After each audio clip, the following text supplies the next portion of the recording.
తెలుగు ప్రజలను బంట్రోతులుగా మార్చిందే కాంగ్రెస్ పార్టీ అని అన్నారు కేంద్ర మంత్రి కిషన్ రెడ్డి.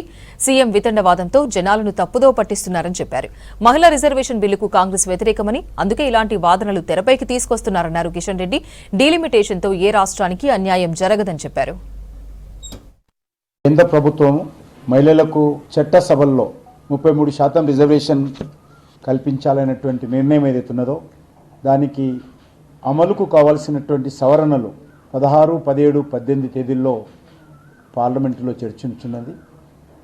దాంతోపాటు రాజ్యాంగబద్ధంగా మహిళలకు రిజర్వేషన్ కల్పించాలంటే అన్ని అసెంబ్లీలో కానీ పార్లమెంటులో కానీ నియోజకవర్గాల పునర్విభజన చేయాల్సినటువంటి అవసరం ఉంటుంది.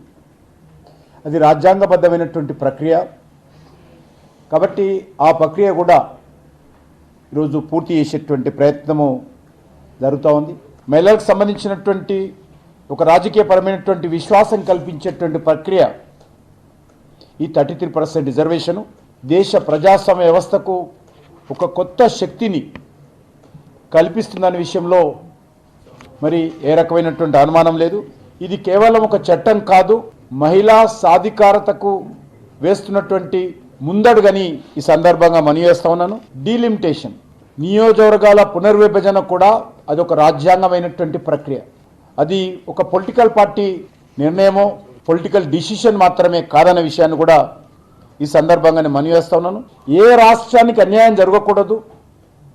గతంలో కాంగ్రెస్ పార్టీ ఏదైతే ప్రక్రియ చేసి మరి అనేక రాష్ట్రాలలో ఏ రాష్ట్రంలో ఎన్ని సీట్లు ఉండాలని గతంలో ప్రక్రియ చేసి సీట్లు విభజన చేశారో ఈరోజు దానికి ఏమాత్రం మార్పు లేకుండా మహిళల రిజర్వేషన్ అదనంగా కల్పిస్తుంది. అదే ప్రాతిపదికన అదే నిష్పత్తిలో ఈరోజు సీట్లు పెంచేటువంటి ప్రయత్నం చేస్తూ ఉన్నాం. మరి ఈరోజు ముఖ్యమంత్రి గారు ఒక వితండవాదం ఆయన తీసుకొచ్చేటువంటి ప్రయత్నం చేస్తూ ఉన్నారు. అంతేకాకుండా భారతీయ జనతా పార్టీ పైన నా పైన కూడా మాట్లాడారు. కిషన్ రెడ్డికి భవిష్యత్తులో బంట్రోత్ పని ఉంటుంది, బండి సంజయ్కి భవిష్యత్తులో బంట్రోత్ పని ఉంటుంది అన్నాడు. కాంగ్రెస్ పార్టీయే తెలుగు ప్రజలను బంట్రోతులుగా చూసింది గతంలో. ఏ రకంగా ఇష్టారాజ్యంగా ముఖ్యమంత్రులు మార్చారో మనకు తెలుసు. తెలుగుదేశం పార్టీ పుట్టుకనే తెలుగు ప్రజలను బంట్రోతులుగా కాంగ్రెస్ పార్టీ భావించింది కాబట్టి మరి ఆ బంట్రోతుల నుంచి పుట్టినటువంటి పార్టీయే తెలుగు ప్రజల ఆత్మగౌరవం ఈ సందర్భంగా మనయేస్తున్నాను. నరేంద్ర మోడీ గారు తెలుగు ప్రజలకు దక్షిణ భారతదేశానికి ఏమాత్రం ఇంపార్టెంట్ పోర్ట్ఫోలియోలు ఇవ్వడం లేదు. గత 12 సంవత్సరాలుగా దక్షిణ భారతం నుంచి 2 ఉపరాష్ట్రపతులు దక్షిణ భారతం నుంచి ఇచ్చిన విషయాన్ని సందర్భంగా మనయేస్తున్నాను. ప్రస్తుతం ఉన్నటువంటి గౌరవనీయులు రాధాకృష్ణ గారు కానీ అంతకుముందు గౌరవనీయులు వెంకయ్యనాయుడు గారు కానీ మన తెలుగు రాష్ట్రాల నుంచి కూడా ఇచ్చాం. ఆ విషయం కూడా ఆయన గుర్తుపెట్టుకుంటే మంచిది.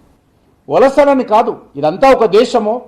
దక్షిణ భారతదేశమైనా ఉత్తర భారతదేశమైనా మనం అందరం ఒకటే అన్నటువంటి భావనతోటే మనం రాజకీయాల్లో ఉన్నాం తప్ప మరి కాలుకు మోక తలకు లింకు పెట్టేటువంటి ప్రయత్నం ఈరోజు మా పార్టీని గురించి మమ్మల్ని గురించి బంట్రోతులు అవుతారు.